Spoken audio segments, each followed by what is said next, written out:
Feet cut ಮಾಡಿ ಕಳಿಸ್ತೀವಿ. Grafting ಮಾಡಕ್ಕೆ ಕಳಿಸ್ತೀವಿ.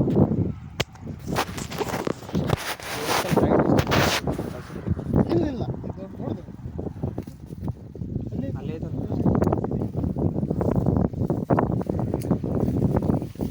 ರೇಟ್ ಹೆಂಗೆ ಒಂದು ಹಾಕ್ತಿರ್ತಾರೆ ನೀವು ನೀರು ಒಂದು ವರ್ಷಕ್ಕೆ ಹೆಂಗೆ ಯಾವ ಥರ ಬಿಡ್ತೀವಿ? ನೀರು ಇದಕ್ಕೆ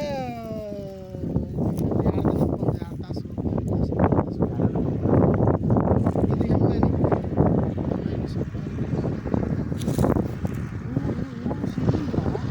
ಇದು ಬೇರು ಕೆಳಗೆ ಮತ್ತು ಹಿಂಗೂ ಇದು ಬೇರು ಜಾಸ್ತಿ ಇದೆ.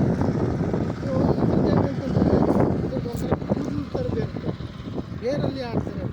ತಂತು ಬೇರು ತಾಯಿ ಬೇರು ಅಂತ ಹೇಳ್ಬಿಟ್ಟು ನಮ್ಮ ಪೋಷಕಾಂಶಗಳನ್ನು ತೊಗೊಳ್ಳೋದು ತಂತು ಬೇರು, ವೈಟ್ ರೂಟ್ಸ್ ಅಂತ ಕರೀತಾರೆ. ಬಿಳಿ ಅವೇ ನಮ್ಮೆಲ್ಲ ತೊಗೊಳ್ಳೋದು. ಇವು ಏನು ಸೈಡಲ್ಲಿ ದೊಡ್ಡ ಇರ್ತಲ್ಲ ಅವು ಸಪೋರ್ಟಿಂಗ್ ಇರ್ತವೆ. ಅಂಥ ಬೇರು ಇದರಲ್ಲಿ ಕಡಿಮೆ, ಇದರಲ್ಲಿ ತಂತು ಬೇರು ಜಾಸ್ತಿ. ಹಾಗಾಗಿಬಿಟ್ಟು ಇದ್ರದ್ದು ಇಷ್ಟು ಬಿಟ್ಟು ಹೋಗಲ್ಲ, ಇಷ್ಟು ಬಿಟ್ಟು ದೂರ ಹೋಗಲ್ಲ ಅದು. ಹಂಗಾಗಿಬಿಟ್ಟು ಇದಕ್ಕೆ ನೀರು ಅದಕ್ಕೆ ಒಂದಿಷ್ಟು ಗೊಬ್ಬರ ಹಾಕಿದ್ರು ನಾವು ಕೊಡ್ತಿರ್ಬೇಕು. ಇದು ಹಂಗಲ್ಲ, ಇದು ಸ್ವಲ್ಪ ವೈಲ್ಡು. ಈಗ ಇಲ್ಲಿದೆ, ಇದ್ರ ಬೇರೆ ಇಲ್ಲಿವರೆಗೆ ಬಂದಿರ್ತೀವಿ. ಇಷ್ಟು ಏರಿಯಾ ಜಾಸ್ತಿ ಆಗಿರೋದ್ರಿಂದ ಎಲ್ಲರೂ ಒಂದು ಕಡೆಯಿಂದ ಅದಕ್ಕೆ ನೀರು ಅಥವಾ ಏನಾರು ಒಂದು ಗೊಬ್ಬರ ಸಿಕ್ಕು ಸಾಕು ತಾನು ತೊಗೊಂಡ್ಬಿಡ್ತೀವಿ. ಇದು ಹಂಗಲ್ಲ, ಕಡಿಮೆ ಏರಿಯಾ ಆಗಿರೋದ್ರಿಂದ ನಾವು ಅದಕ್ಕೆ ಇದನ್ನು ಮಾಡಬೇಕು. ಇದ್ರ ಮತ್ತು ಹಿಂಗೇನು ಮೇಲ್ ಫೀಮೇಲ್ ಅಂತ ಮೇಲ್ ಫೀಮೇಲ್ ಹೆಂಗಂತಂದ್ರೆ ನಾವು ಒಂದು ವೆರೈಟಿ ಆಗಿರೋದ್ರಿಂದ ಈಲ್ಡ್ ಕಡಿಮೆ ಆಗುತ್ತೆ. 2 ವೆರೈಟಿ ಇರ್ತದೆ, ಕ್ರಾಸ್ ಪಾಲಿನೇಷನ್ ಆಗುತ್ತೆ. ಸೊ ಅವಾಗ ಏನಂತಂದ್ರೆ ಈಲ್ಡ್ ಜಾಸ್ತಿ ಆಗುತ್ತೆ. ಅದಕ್ಕೆ ನಾವೇನು ಮಾಡ್ತೀವಿ, ಪ್ರತಿ ಒಂದು ಸಾಲನ್ನ ಅನ್ನ ಹಚ್ತೀವಿ. ಅನ್ನ ಇದರಲ್ಲಿ ಜಾಸ್ತಿ ಏನು ಈಲ್ಡ್ ಜಾಸ್ತಿ ಆಗುತ್ತೆ. ಹಾಗಾಗಿಬಿಟ್ಟು ಅನ್ನ ಒಂದು ಸಾಲು ಫುಲ್ ಹಚ್ತೀವಿ. ಇನ್ನೊಂದು ಅದ್ರ ಬಾಜು ಸಾಲಲ್ಲಿ ಒಂದು ಅನ್ನ ಒಂದು ಗೋಲ್ಡನ್ ಡೋರ್ಸೆಟ್, ಒಂದು ಅನ್ನ ಒಂದು ಗೋಲ್ಡನ್ ಡೋರ್ಸೆಟ್. ಇದು ಮೇನ್ ಪಾಲಿನೇಷನ್ ಪರ್ಪಸ್ ಅಂದ್ರೆ ಗೋಲ್ಡನ್ ಡೋರ್ಸೆಟ್ ಪಾಲಿನೇಷನ್ ಪರ್ಪಸ್ ಅಂತ ಆಗ್ತದೆ. ಬಟ್ ಅದು ಕಾಯಿ ಬಿಡುತ್ತಾ, ಅದು ಒಳ್ಳೆ ರುಚಿ ಬರುತ್ತೆ. ಆ್ಯಕ್ಚುಲಿ ಅನ್ನಕ್ಕಿಂತ ಭಾರಿ ರುಚಿ ಬರುತ್ತೆ. ಪ್ರಾಬ್ಲಮ್ ಏನಂದ್ರೆ ಅದು ಸೈಜಲ್ಲಿ ಚಿಕ್ಕದು ಬರುತ್ತೆ. ತಿಂದ್ರೆ ಹಿಟ್ಟಿಟ್ಟಿರ್ತದೆ. ಈ ಆ್ಯಪಲ್ ತಿಂದಿರ್ಬೇಕು 2 ಥರ ಇರ್ತವೆ. ಒಂದು ತಿಂದ್ರೆ ಹಿಟ್ಟಿಟ್ಟಿರುತ್ತೆ, ಇನ್ನೊಂದು ಫುಲ್ ರಸ ಬರುತ್ತಿರುತ್ತೆ. ಅನ್ನ ಬಂದ್ಬಿಟ್ಟು ರಸ ಬರುತ್ತಿರುತ್ತೆ, ಸ್ವೀಟ್ ಇರುತ್ತೆ, ಕೆಂಪು ಬರುತ್ತೆ. ಇದು ಗೋಲ್ಡನ್ ಡೋರ್ಸೆಟ್ಟು ಗೋಲ್ಡನ್ ಕಲರಲ್ಲಿ ಬರುತ್ತೆ, ಹಿಟ್ಟಿಟ್ಟಿರುತ್ತೆ, ಬೆಲ್ಲ ತಿಂದಾಗುತ್ತೆ. ಕೆಲವು ಜನ ಅದನ್ನು ಇಷ್ಟಪಡ್ತಾರೆ, ಕೆಲವು ಜನ ಇದನ್ನು ಇಷ್ಟಪಡ್ತಾರೆ. ಈ ವರ್ಷ ಏನೂ ಮಾಡಲ್ಲ, ಅಕ್ಕಿಗೆ ಬಿಟ್ಟಿದ್ದೀವಿ ನಾವು. ಇದು ದೊಡ್ಡ ಕಾಯಿಗಳು ಅವು ಅಕ್ಕಿ ಹಾಕ್ತಿರೋದು. ಹೋದ ವರ್ಷ ಒಳ್ಳೆ ದುಡ್ಕೊಂಬಕ್ಕಾಯ್ತು. ಸರ್ ನೀವು ಆಗ ಹೇಳಿದ್ರಲ್ಲ ನಟ್ಸ್ ಹಾಕ್ಬೇಕಂತ. ನಟ್ ಹಾಕಿದ ಅದಕ್ಕೆ ಹೇಳೋದು ನಾವು ಮಾಡಿದ್ರೆ ಅದನ್ನು ಮಾಡಿರಿ. ಕಡಿಮೆ ಜಾಗದಲ್ಲಿ ಜಾಸ್ತಿ ಗಿಡ ಕುಂದಿರ್ತಾವೆ. ನಿಮ್ಗೆ 50 ಫುಟ್ಗೆ ಒಂದು 12 ಫೀಟ್ ಕಂಬ ಹಾಕಿರ್ತಾರಲ್ಲ, ಆ ಕಂಬಕ್ಕೆ ನೀವು ನಟ್ ಹಾಕೊಂಡ್ಬಿಡ್ಬೋದು. ಹಿಂಗೆ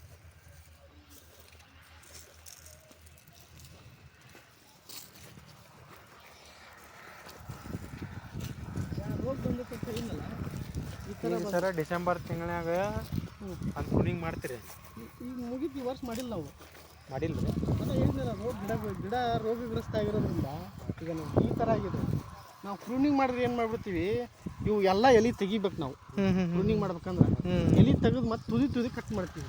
ಅವಾಗ ಏನಾಗ್ಬಿಡ್ತಂದ್ರೆ ಈ ಥರ ದಪ್ಪ ಎಲೆ ಇದ್ದಿದ್ದು ಬಂದು ಇದ್ದಾಗ ತೆಗೆದ್ರೆ ಯಾವುದೇ ಥರದ ಸ್ಟ್ರೆಸ್ ಆಗಲ್ಲ. ಹೊಸ ಎಲೆನ ತೆಗೆದ್ವಿ ಅಂದ್ರೆ ನಾವು ಸ್ಟ್ರೆಸ್ ಕೊಟ್ಟಂಗೆ ಗಿಡ ಹೋಗೇ ಬಿಡ್ತದೆ. ಅದಕ್ಕೆ ನಾವು ಗಿಡ ಉಳಿಸ್ಕೊಳ್ಳೋಕ್ಕೋಸ್ಕರ ಏನು ಮಾಡಿವಿ ಅಂದ್ರೆ ಈ ಸಾರಿ ಅದು ಎಷ್ಟಾರು ಬರಲಿ ಈ ವರ್ಷ ಬಿಟ್ಟು ಅದರಿಂದ ಜಾಸ್ತಿ ಎಕ್ಸ್ಪೆಕ್ಟ್ ಏನು ಮಾಡಕ್ಕೆ. ಈಗ ಒಂದು ನೋಡ್ರಿ ಒಂದು ಹೋಗುತ್ತೆ. ಈಗ 2 ದಿನಕ್ಕೊಮ್ಮೆ ನೀರು ಕೊಡ್ತೀರನ್ರಿ? ಈ ಥರ ಐತೆ ಗಿಡ. ನಾವು ಏನು ಎಲೆ ಉಷ್ಟು ಉದುರಿಸಿ ನೀವು ಕಟ್ಟಿಂಗ್ ಮಾಡಿ ಪ್ರೂನಿಂಗ್ ಅಂದ್ರೆ ಅದ ಎಲೆ ಉದುರಿಸಿ ಕಟ್ಟಿಂಗ್ ಮಾಡೋದು. ಎಲೆ ಉದುರಿಸಿದಕ್ಕೆ ನಾವು ಉದುರಿಸಲ್ಲ ಅಂದ್ರೆ ಇತರ ನೋಡಿದ್ರೆ ಏನಾಗ್ಬಿಡ್ತದೆ ಅಂದ್ರೆ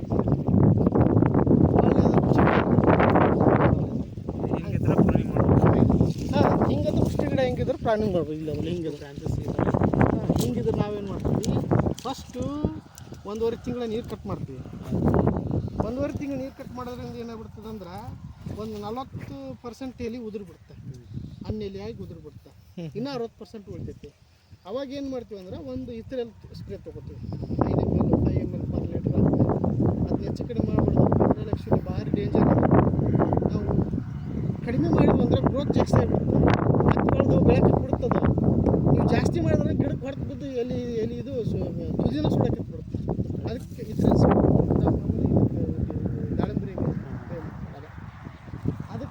ತೊಗೋಬೇಕಂದ್ರೆ ನಾವು 5 ml per liter ತೊಗೋಬೇಕು.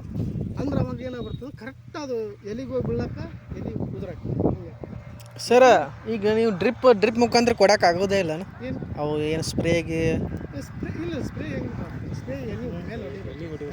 ನೀವು ಡ್ರಿಪ್ ಮುಖಾಂತರ ಅವು ಬೇರೆ ಅದಾವೆ, ಅವು ಬೇರೆ ಬೇಸಲ್ ಡೋಸ್ ಅವೆಲ್ಲ ಬೇರೆ ಅದಾವೆ. ಡ್ರಿಪ್ ಮುಖಾಂತರ ಕೂಡ ಅದಾವೆ.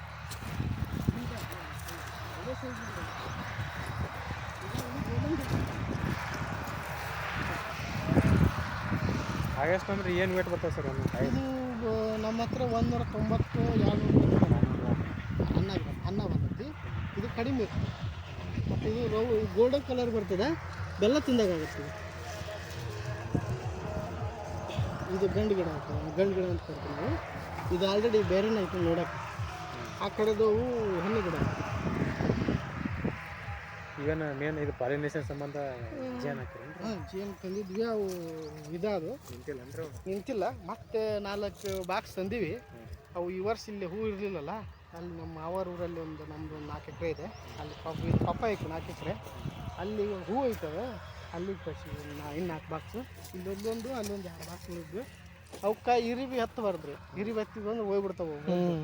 ಇಲ್ಲಿ ಇರಿಬಿ ನಮ್ಮನ್ನೆಲ್ಲ ಇರಿಬಿ ಜಾಸ್ತಿ. ಅದು ಇನ್ನೊಂದು ನಾವೇನು ಮಾಡ್ಬಿಟ್ಟು ಅಂದ್ರೆ ಇದಕ್ಕೆ ಗೋಕುಪಾಮೃತ ಕೊಟ್ಟಿದ್ವಿ. ಗೊತ್ತಲ್ಲ ನಿಮ್ಗೆ? ಗೋಕುಪಾಮೃತಕ್ಕೆ ಇದು ಬೆಲ್ಲದ ಅಂಶ ಇರ್ತಲ್ಲ, ಅದು ನಾವು ಸ್ವಲ್ಪ ಜಾಸ್ತಿ ಕೊಟ್ಟುಬಿಟ್ಟು ಅದು ಬೆಲ್ಲದ ಅಂಶ ಜಾಸ್ತಿ ಆಗಿ ಅವು ಎಲ್ಲಿದ್ದು ಇಲ್ಲಾರ್ದೆಲ್ಲ ಅವು ಇರಿಬಿ ಇಲ್ಲಿ ಬರೋಕ್ಕೆ ಬಂದು ಇದು ಹುಳನೇ ಎಬ್ಸ್ಕೊಂಡು ಹೋಗ್ಬೋದು. ಯಾವುದೋ ಅಲ್ಲೊಂದು ಐತಿ ಇಲ್ಲೊಂದು ಐತಿ.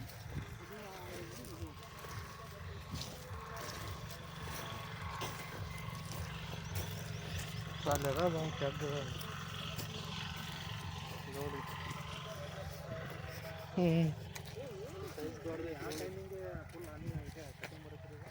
ಡಿಸೆಂಬರ್ನೇ ಮಾಡ್ತೀವಿ.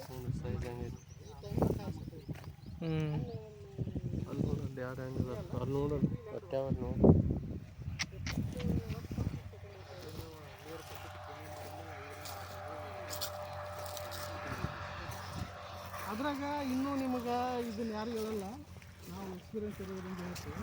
ಏನಾಗುತ್ತೆ ಅಂತಂದ್ರೆ, ನಾವು ಡಿಸೆಂಬರು 15ಕ್ಕೆ ಪ್ರೂನಿಂಗ್ ಮಾಡುವ ಅಂತ ಇಟ್ಕೊಳ್ತೀವಿ. ಡಿಸೆಂಬರ್ ಫಸ್ಟ್ ವೀಕ್ ಇಟ್ಕೊಳ್ತೀವಿ. ಡಿಸೆಂಬರ್ ಫಸ್ಟ್ ವೀಕ್ ನಾವು ಪ್ರೂನಿಂಗ್ ಮಾಡಿದ್ವಂದ್ರೆ ಅದು ಹೂ ಜನವರಿಲಿ ಬಂದಿರುತ್ತೆ. ಆ ಬಂದಿರೋದು ನಮಗೆ ಹಾರ್ವೆಸ್ಟಿಂಗ್ ಯಾವಾಗ ಬರ್ತದೆ ಅಂತಂದ್ರೆ ಏಪ್ರಿಲ್ ಎಂಡಿಗೆ ಬರ್ತದೆ. ಅವಾಗ ಏನಿತ್ತು ಅಂದ್ರೆ ಗಾಳಿ ಮಳೆ ಇರ್ತದೆ. ನಮ್ಮ ಕಡೆ ಗಾಳಿ ಮಳೆ ಇರ್ತವೆ. ಗಾಳಿ ಮಳೆಗೆ ಉದುರೋಗೋ ಚಾನ್ಸ್ ಇರ್ತದೆ. ಕಾಯಿ ಬಿದ್ದೋಗೋ ಚಾನ್ಸಸ್ ಇರ್ತದೆ. ಕಾಯಿ ಬಿತ್ತು ಕಟ್ಟಿಬಿಟ್ಟು ಅಂದ್ರೆ ನಮಗೆ ರೇಟ್ ಸಿಗೋಲ್ಲ. ಅದು ಒಂದು ವಿಷಯ ಇದೆ. ಅದನ್ನು ತಪ್ಪಿಸ್ಬೇಕಂತ ಹೇಳ್ಬಿಟ್ಟು ನಾವೇನಾರು ಡಿಸೆಂಬರ್ ಪ್ರೂನಿಂಗ್ ಮಾಡೋ ಬದಲಿ ನವಂಬರಿಗೆ ಹೋದ್ವಿ ಅಂದ್ರೆ ಹಿಂದಕ್ಕೆ ನವಂಬರಿಗೆ ಹೋದ್ವಿ ಅಂದ್ರೆ ನವಂಬರಲ್ಲಿ ಹಿಂಗಾರು ಮಳೆ ಇರ್ತವೆ. ಕೆಡಕ್ ಮಳೆ ಅಂತ ಕರೀತಾರೆ. ಹಿಂಗಾರಿ ಕೆಡಕ್ ಮಳೆ, ಬೀಜದ ಮಳೆ ಅಂತ ಕರೀತಾರೆ. ಅವು ಏನಾರು ಮಳೆ ಆದಂದ್ರೆ ಹೂ ಬಿದ್ದೋಗುತ್ತೆ. ಅವು ಕಾಯಿ ಸೆಟ್ ಆಗಲ್ಲ. ಹಿಂಗೆ ಅದರಲ್ಲೂ ಇನ್ನೊಂದು ಕೃಷಿ ಅಂದ್ರೆ ನಾವು ಒಂಥರ ಇದು ಹೆಂಗಂದ್ರೆ ಇದ್ರ ಜೊತೆ ಆಟ ಆಡ್ದಂಗೆ ಇದು. ಅವನ್ನೆಲ್ಲನೂ ಇದು ಮಾಡ್ಕೋಬೇಕು ನಾವು. ಮಾಡ್ಕೋಬೇಕು. ದೇವ್ರ ಮೇಲೆ ತಾನ ಚಾಲೆಂಜಸ್ ಇದಾವ್ರಿ. ನೀವು ಅವ್ರು ಯಾರು ಹೇಳಲ್ರಿ. ನರ್ಸರಿಯವ್ರ ಹತ್ರ ಹೋಗ್ರಿ ನೀವು ಏನು ಹೇಳಲ್ಲ ಅವರು.